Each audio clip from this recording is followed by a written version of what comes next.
even just recently I was out and a girl came up and was telling me about the fact that she got married, and Kate Sylvester, and you know, those sort of stories are so great.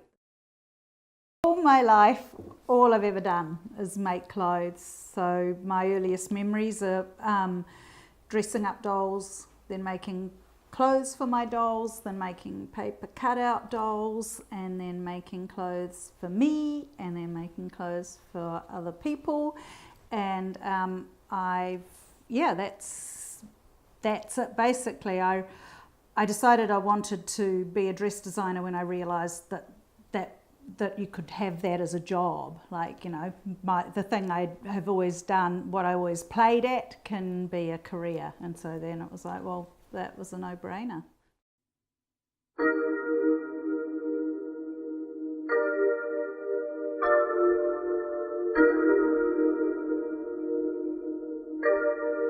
She never, now I'm running to the bar because I see you with my baby. And now I love you, and now I love you, and now I want you. She never, no I never really wanna try me, baby. My very first enterprise was when I was 14. I had a little business making customised shoes. So I'd buy sneakers and I'd cut out all the part where you did all the lacing. So there was just the little curvy bit, the heel bit at the back and the front sort of toe bit. I'd chop out the rest, and then I'd punch holes in the back, the heel, and turn the laces into like espadrille straps around your ankles, and I'd put beads and junk on them, and I sold them up at Orewa on the side of the road to the people going to the beach.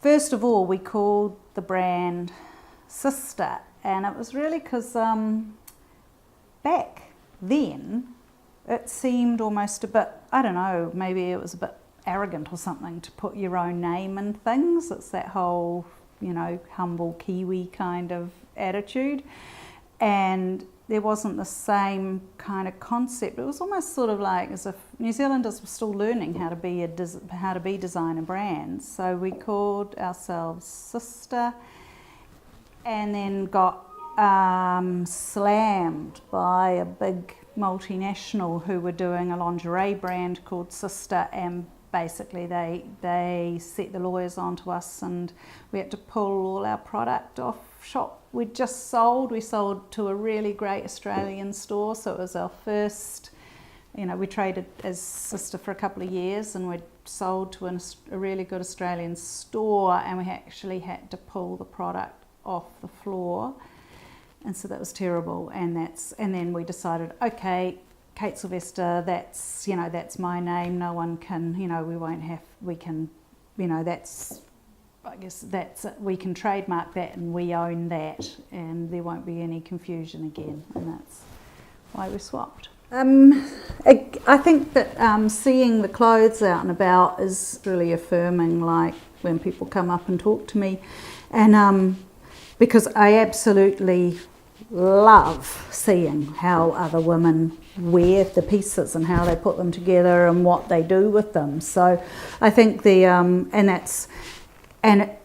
it's really again another aspect of the brand is that it's so important to me that I have I employ about 30 women, and we're all totally different ages, different shapes, quite different aesthetics, and yet everybody manages to find pieces that they'll wear and interpret them their own way. And so seeing that out in the real world is an extension of that, and it's really, again, it's sort of showing that the brand's working when I see it. It should, you know, I really like it when I see it. Sometimes I just can, you know, it'll pop up, there'll be pieces all over the place because, again, we're not trend driven, so I might see something from 10 years ago, or and that I really love that when I see old pieces that are still getting worn and still getting loved. And the only time when I don't like it, when I go, oh no, really is when if somebody's wearing something, if they're too big for it and they've squeezed into it, because that's something that I really hate is when women will try and squeeze into a size too small for them. It's such a thing that women do, and that's the only time I go, oh damn, I want to go up and tell it a size up.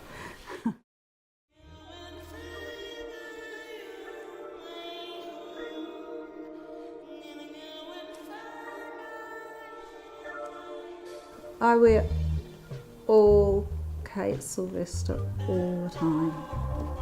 It's just, and I mean that's partly why what we make within the brand, every collection almost covers the whole spectrum now, because we see it as creating an entire wardrobe. And so between Kate Sylvester and Sylvester, I pretty much, there's everything I want, even from my knickers to swimwear to we went tramping recently and I took a fur coat, so a fake fur, this Kate Sylvester fake fur when I went tramping, so yeah, everything.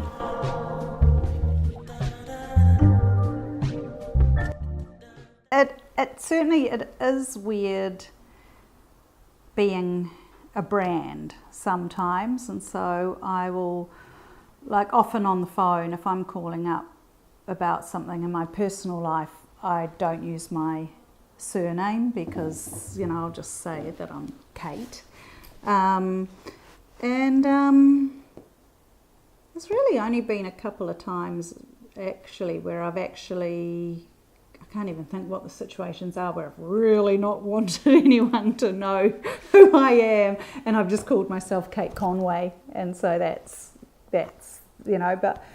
but most of the time I think it's just over the year I've just sort of got used to it. It's evolved over the years, just being me and being a brand, so I've just slowly got used to it.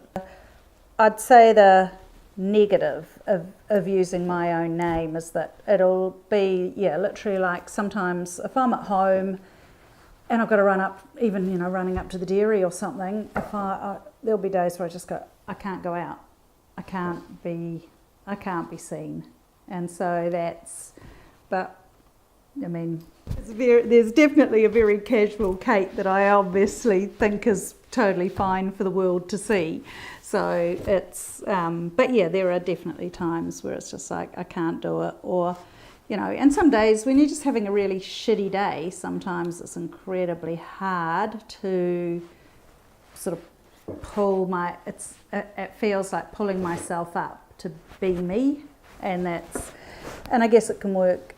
Maybe that's a positive too, actually, is that I've got this thing that I've got to be. You can't go, oh, I just can't do this. I've got to step up. I've got to front up. I've got to, put my best foot forward, I guess, always.